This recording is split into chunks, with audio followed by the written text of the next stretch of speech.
Y vamos a abordar este tema que habíamos presentado antes de ir a la pausa, que ha generado una gran convulsión, justificada convulsión a nivel nacional, porque tras el escándalo de las presuntas coimas en la Andis, la difusión de audios grabados de manera subrepticia en el interior de la Casa Rosada, lo cual es un metamensaje, ¿no? Esto estamos hablando de deslealtades, traiciones en el seno del poder, claramente. Más allá del contenido de los audios, que los primeros que se difundieron de Karina Milei no tenían mucho contenido incriminatorio o comprometedor, sí el metamensaje de decir, che, hay una deslealtad, una traición en el seno más íntimo del poder.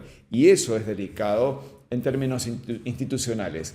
Ahora, ¿qué tiene que ver eso con la prohibición de la información, del derecho de informar, del derecho de acceder a la información y finalmente de la libertad de expresión, que como decíamos no es un derecho inherente a la prensa, sino inherente al ser humano, ¿no? Y en el caso de los ciudadanos argentinos. Pero está con nosotros un abogado de alta reputación en San Juan. No por nada hemos sido varios los que acudimos a él para conocer su opinión tras el fallo de este magistrado a nivel nacional que actuó rápidamente frente a la requisitoria del gobierno de Javier Milei para prohibir y con algunas otras derivaciones, ¿no? Prohibir la publicación de estos audios. Es Conrado Suárez Jofré, a quien le damos la bienvenida. Hola Conrado, gracias por acompañarnos. No, al contrario, gracias por la invitación y gracias por tu generosa presentación. Bueno, yo he estado arrimándome a los conceptos jurídicos, pero me parece que es el lugar por donde hay que entrar, ¿no? ¿Qué dice nuestra legislación, nuestra constitución y los pactos internacionales respecto de la libertad de expresión y la libertad de prensa?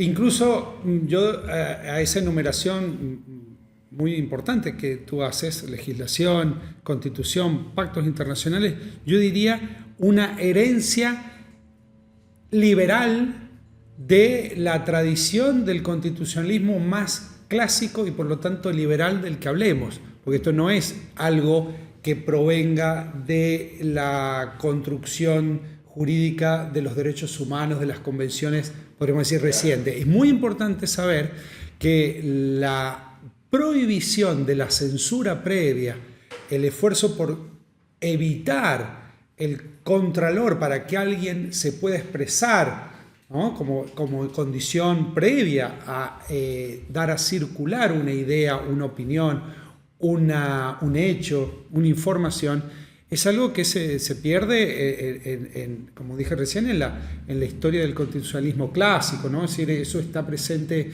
en las conquistas de la Revolución Francesa. Claro, cuando hablamos de liberalismo hablamos de eso. Claro, mejor dicho, claro, ese es el liberalismo, ¿no? La defensa de las libertades individuales que tienen que ver con la exteriorización del sujeto central, ¿no? Que se vuelve central después del Renacimiento. Es decir, no estamos hablando de un problema, ¿no?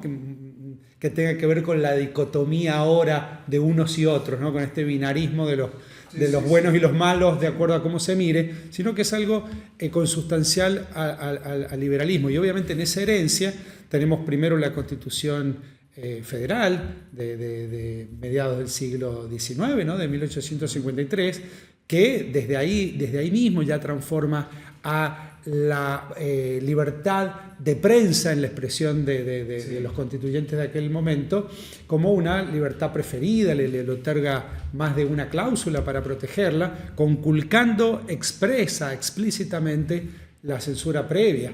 Y luego viene justamente esta construcción que tú también lo citabas, que son las convenciones internacionales de finales de los 70, me refiero fundamentalmente al Pacto de San José de Costa Rica, después del advenimiento de la democracia, Argentina ratifica y 10 años después, en 1994, le da jerarquía constitucional a una cláusula que no solo fortalece la prohibición de la censura previa, sino que expresamente dice que para determinadas circunstancias no va a operar como excepción la libertad de prensa, sino en todo caso como responsabilidad ulterior. Jamás, aún ante la seguridad nacional, aún ante el riesgo de verse comprometido y dañado el derecho al honor, al buen nombre, a la reputación, a la dignidad de la persona, aún así no cede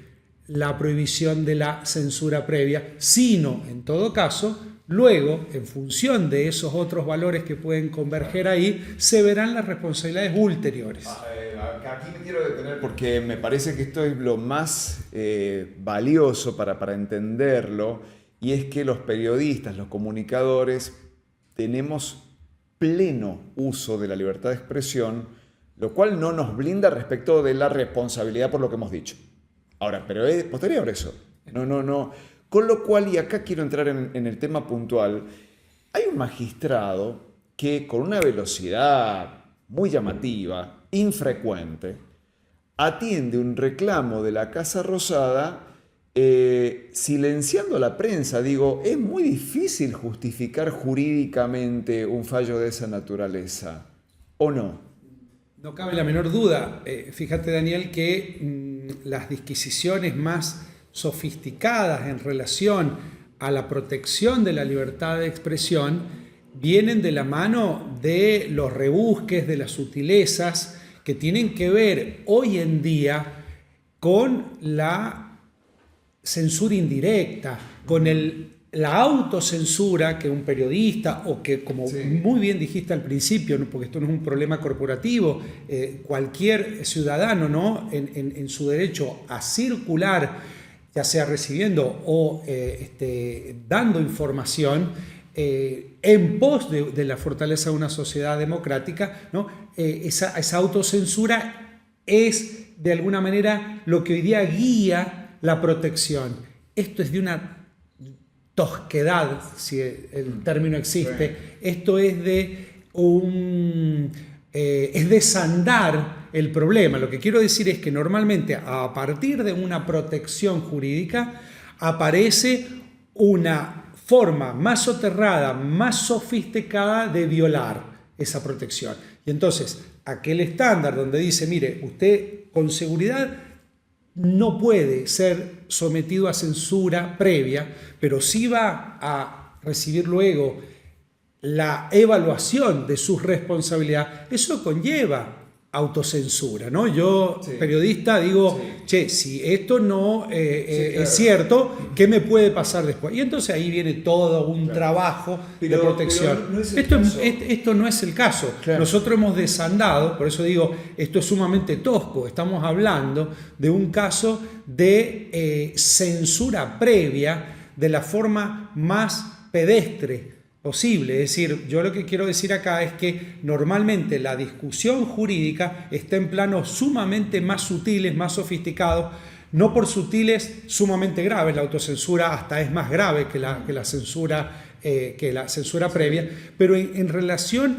al asombro, ¿no? Al hecho de que alguien pueda, no advirtiendo la situación, o mejor dicho, advirtiéndola y diciéndola, porque en la resolución el juez Marianello creo que hasta 3 o 4 veces dice esto no es censura previa, pero la resolución no es otra cosa que censura previa. Si no alcanza con autonegarse, autopercibirse a favor de la libertad de expresión, si lo que uno va a afirmar es justamente la censura previa. Entonces, lo que yo podría decirte es, atendamos que la gravedad del asunto está dada también porque va a un plano muy, muy básico. Claro, a ver, porque en el mejor de los casos, el jurista hubiera abierto un debate jurídico, si hubiera planteado algún argumento razonable, estudiado, pero volvemos, no es el caso. No es el caso. Esta definición, esta pauta de balance entre los derechos que pueden llegar a estar confluyendo, libertad de expresión, nutriente de una sociedad democrática, nutriente básico, digo, elemento central, versus que entra en colisión y que normalmente entra derecho al honor, a la reputación, a la intimidad, a la dignidad propia y de su familia. Estoy tratando de reproducir las palabras de la presentación de la secretaria del presidente, su hermana, en relación a lo que se ve en la resolución. Incluyo a eso, en segundo lugar y sin explicación, el compromiso de la seguridad nacional. Esos derechos que entran en conflicto, claramente de acuerdo a nuestro sistema jurídico, bloque federal de constitucionalidad, norma de reconocimiento, norma suprema, como quieras llamar, aquella norma de jerarquía superior a las demás, Constitución Nacional, tratados internacionales, nos está diciendo todo lo que usted quiere, señor, pero no cede eso ante la censura, ante la prohibición de la censura previa. Claro. En todo caso es responsabilidad ulterior. Para nuestra regla de reconocimiento, para nuestra norma fundamental, lo único que hace ceder, y ojo, lo repito porque es crucial esto, lo único que hace ceder la prohibición tajante de la censura previa es la protección a niños y adolescentes en espectáculos públicos.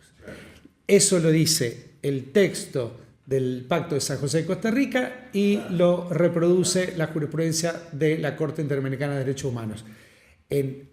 La jurisprudencia internacional y nacional al respecto es coincidente en esto. Entonces, bueno, ahí vemos que lo que hay es una tosca negación de algo que claramente no está dentro de el pacto fundacional del Estado, si por eso entendemos la Constitución y los tratados internacionales. Con lo cual este fallo tiene las horas contadas, digamos, esto no...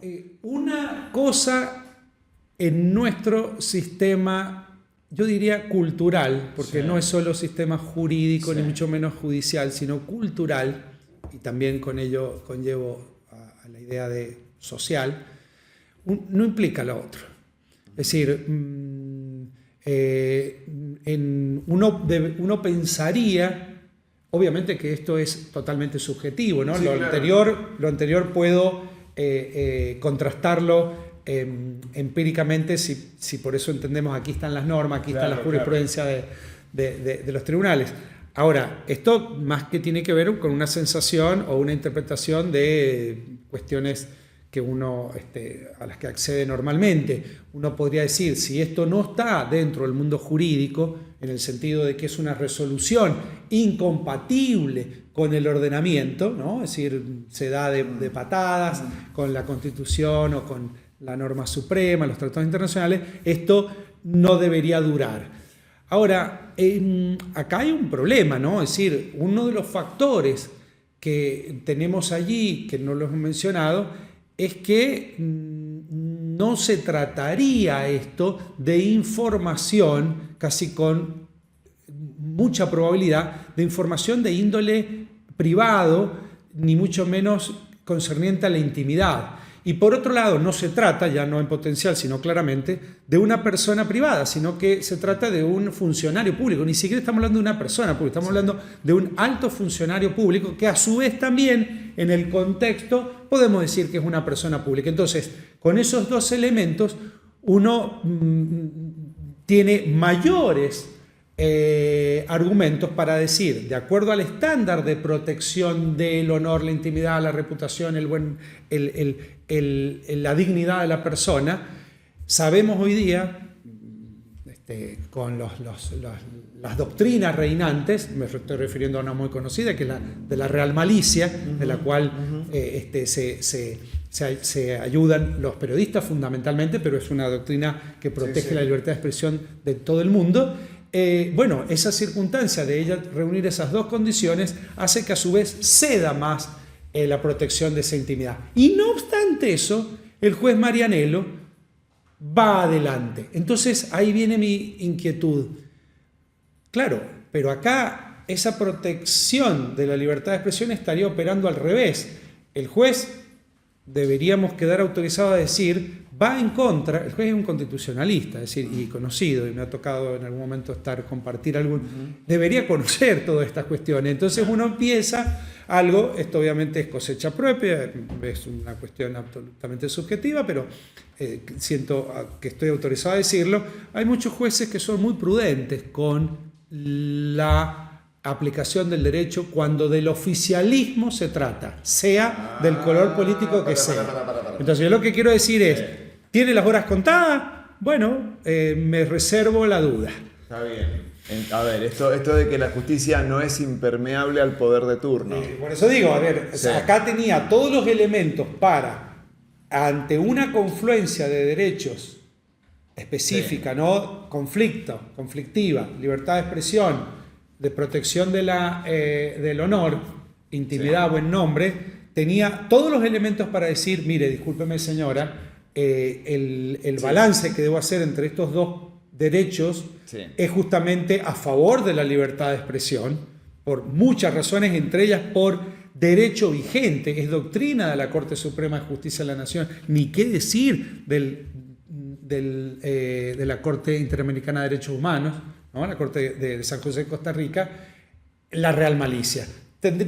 Sobran elementos. Sí. Esto es de interés público. Y sin embargo, no obstante, no es que se va en contra de lo que decía la Declaración de Derechos del Hombre y Ciudadano de 1789, Revolución Francesa, ni de nuestra Constitución Federal del siglo XIX, sino que se está yendo en contra del estándar de protección más vigente que pueda, sí, haber, ¿no? Sí. Casos conocidísimos de periodistas como Kimmel, Patitó, bueno, hay fallos de corte, sí, está muy cargado de esto, ¿no? Los casos Morales Solá, bueno, no sería interesante abundar en eso porque lo que quiero decir es que no, sí, estoy trayendo a cuento un hecho subjetivo. Lo que sí es subjetivo es que me da la sensación de que siempre tenemos, y puede no ser esta la excepción, una enorme prudencia y que se confirme, salvo honrosísimas excepciones que las hay por suerte,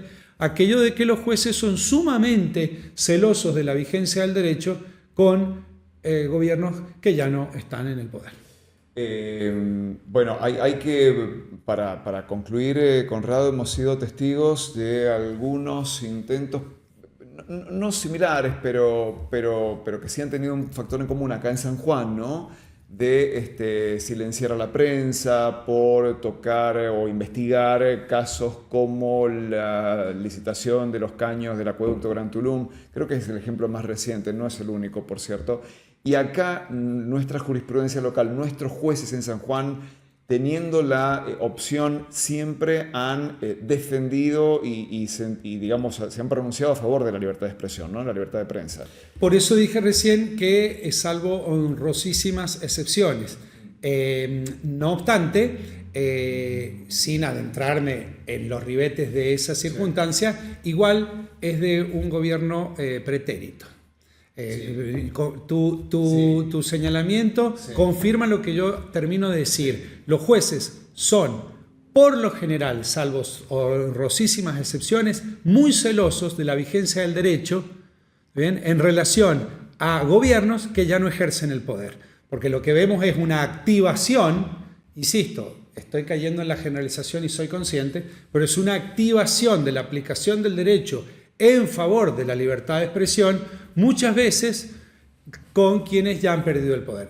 Contrario sensu, es decir, por el contrario, lo que quiero decir es que yo no me fiaría del carácter efímero de esta resolución que opera una mordaza en relación a esos audios, porque, bueno, hay un poder del otro lado en ejercicio de tal, es decir, un poder vigente. Está clarísimo. Conrado, muchas gracias. No, al contrario, como siempre. El placer ha sido mío.